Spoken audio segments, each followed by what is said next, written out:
What's up, everybody? It's Big Herc with Prison Talk, and we had a question from one of our viewers. In prison, how often do you see prolonged beefs among people? Meaning, if someone has an altercation and it becomes physical, how often do prisoners fight again and again after initial fight? After some prisoner gets his wig split, how often does he seek vengeance or some form of retaliation? Big support from Serbia over in Europe. Thank you, Serbia, for representing. As far as prolonged beefs, usually what happens if somebody gets their wig split in prison and it's a serious fight to where, you know, either there's blood or somebody gets stuck or something like that, they'll do a hand check, and check your knuckles, whoever's in that area, or they'll go back and look at the cameras and find out if you were involved in anything. If you were, you're going to go to the hole, which is locked down, and you'll be under investigation. And pending investigation, you're most likely going to get shipped out to another institution. So if you got into it with somebody, they're not going to usually let both you guys back on the yard. Usually one person's going to stay and the other person's going to get shipped out. So you might not ever see that person again, or you might run into them at another institution. But most likely, you know, once you guys, if it's to the point where there's blood and somebody gets knocked the fuck out, or somebody is just, you know, goes to the infirmary, it's a wrap. You know, you're not going to run into that person again. Now, as far as prolonged beefs, I've seen where somebody that basically put in work at one institution and you know, with the clique he put in work at, he became a known person, and he went to another institution, and every institution he went to, this particular clique was trying to get at him. But this individual I'm talking about wasn't no punk, and basically wherever he went, he handled his business, and he would basically knock out 6, 7, 8 motherfuckers at a time with nobody running up on him one-on-one. So he, you know, wherever he went, he handled his business. And a lot of times, you know, these dudes wouldn't try to do nothing unless it was like 20 on 1. So, you know, prolonged beefs, it does happen sometimes. Like, say, if you're a person who has a rep and this particular group of people don't like you, but, you know, you just got to handle your business. But other than that, one-on-one stuff, it usually gets, you know, you get separated and you get sent to different institutions. So that's what that's about. Had another question from one of our viewers. Dear Big Herc, I'm from Denmark and follow your show, and I like it. I have never done time.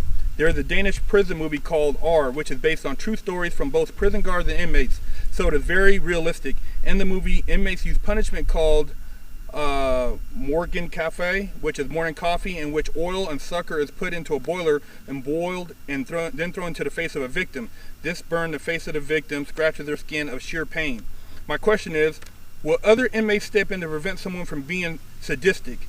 For example, if you have fought a dude in public and knocked him out, and then go poking his eyes out with a shank, or dismember him, or cut him open while he's knocked out and hurt him permanently, or is it up to you to stop?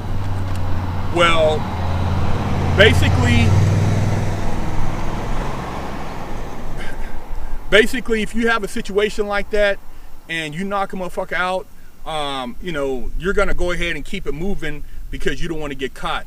Now, when you're talking about dismembering somebody, you know, that's on some different time. If you know you're a guy who's doing life and you catch somebody, you just don't give a fuck, and you know, maybe this is in a private area like a kitchen or some work facility, and you know, you have time to do all that. But most people, they're not going to sit there and just try to just mutilate somebody after they done knocked them out, or you know, after they done stuck them. Once they stuck them, they're trying to get the fuck on, change their clothes, wash up, and get away from the scene of the crime.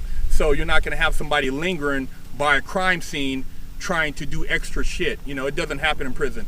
But yeah, as far as another inmate stepping in and stopping you, you know, if you're getting fucked up, you know, unless it's your homeboy, most likely other guys are going to try to avoid it because they don't want to get associated with it, and they don't want to, you know, be under investigation with everybody else. So I've seen people get stomped out in the kitchen, kicked up under a table, and basically I just got my shit and left the kitchen. I tried to get up out of there because I don't want to get caught up in the lockdown, and I don't want to have to, you know, say anything to anybody, because you don't want to have to speak on stuff that you've seen. You never speak on stuff you've seen in prison, because you motherfucker, you start talking, you're gonna get your wig split. So that's what that's about. My name is Ashley from England, United Kingdom.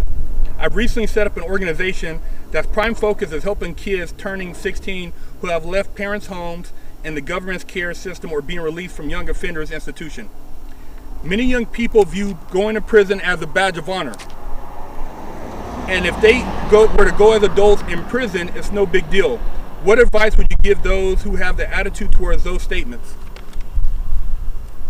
As far as youngsters going to prison, I went to juvenile hall at 15, and I had a lot of anger. You know, I was frustrated.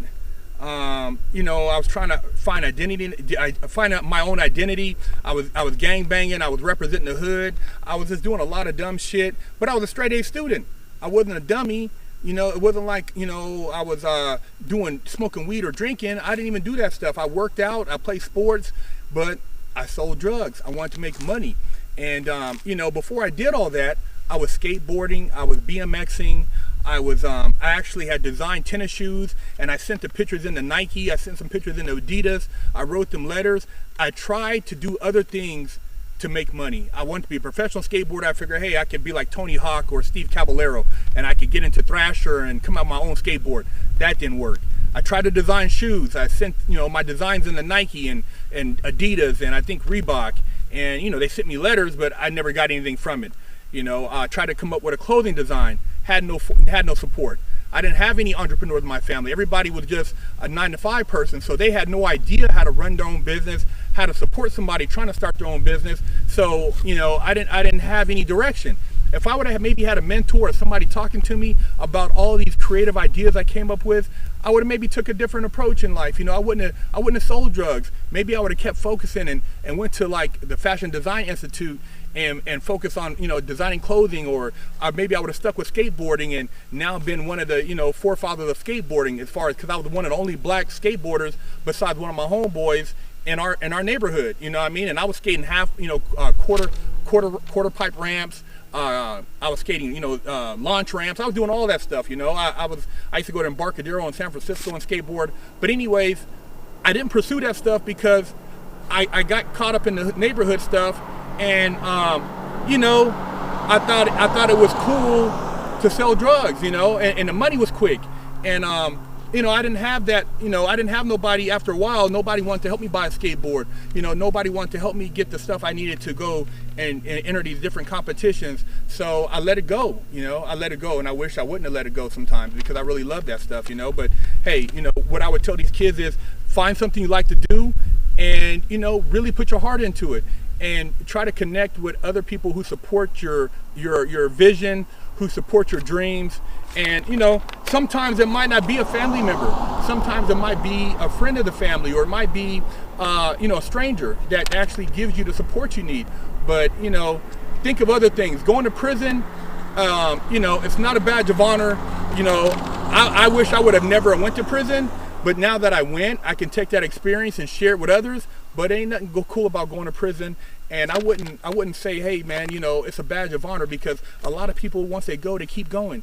They keep going, man. It's a cycle. You get out on probation, you violate, you go back, you put in work, you join a gang, you get out, you go back. You know, it's just repetitive, man. And you know, it just promotes a lifestyle that's not conducive to being fulfilling. It's not fulfilling in prison, living in a fucking bathroom. There's nothing fulfilling about sharing showers with a bunch of other males, you know.